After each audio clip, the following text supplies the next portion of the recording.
There's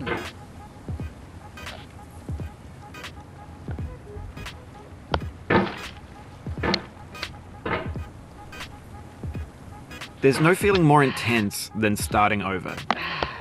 If you deleted your homework the day before it was due, as I have, or if you left your wallet at home and you have to go back after spending an hour in the commute. If you won some money at the casino and then put all your winnings on red but it came up black. If you got your best shirt dry cleaned before a wedding and then immediately dropped food on it. If you won an argument with a friend and then later discovered that they just returned to their original view. Starting over is harder than starting up. If you're not ready for that, like if you've already had a bad... B games are rough assemblages of found objects. Designers slap them together very quickly and freely, and they're often too rough and unfriendly to gain much of a following. They're built more for the joy is simply to drag yourself up a mountain with a hammer. And that act of climbing, in the digital world or in real life, has certain essential properties that give the game its flavor. No amount of forward progress is guaranteed. Some cliffs are too sheer or too slippery, and the player is constantly, unremittingly in danger of falling and losing everything. Anyway, when you start sexy hiking, you're standing next to this dead tree that blocks the way to the entire rest of the game. It might take you an hour to get over that tree, and a lot of people never got past it. You prod and you poke at it, exploring the limits of your reach and your strength, trying to find a way up and over. And there's a sense of truth in that lack of compromise. Most obstacles in video game worlds are fake. You can be completely confident in your ability to get through them once you have the correct method or the correct equipment or just by spending enough time. In that sense, every pixelated obstacle in sexy hiking is real. The obstacles in sexy hiking are unyielding, and that makes the game uniquely frustrating. But I'm not sure Jazzuo intended to make a frustrating game. The frustration is just essential to the act of climbing, and it's authentic to the process of building a game about climbing. A funny thing happened to me as I was building this mountain.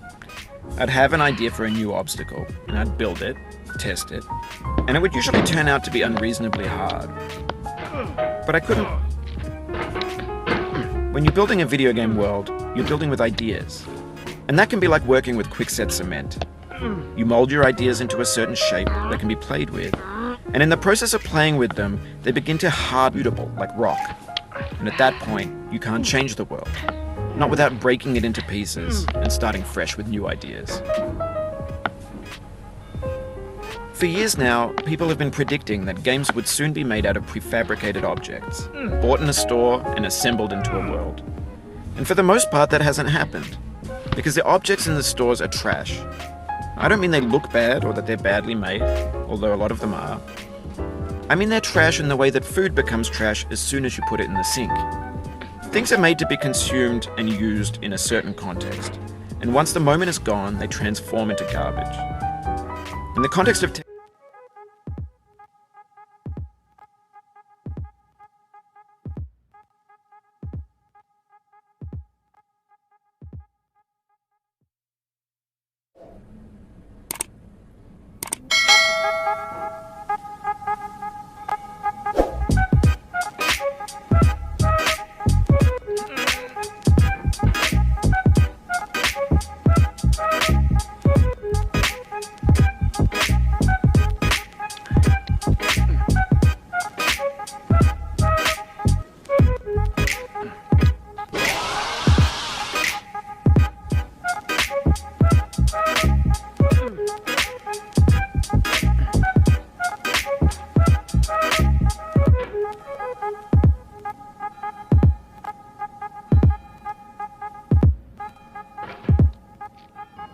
It feels like we're closer.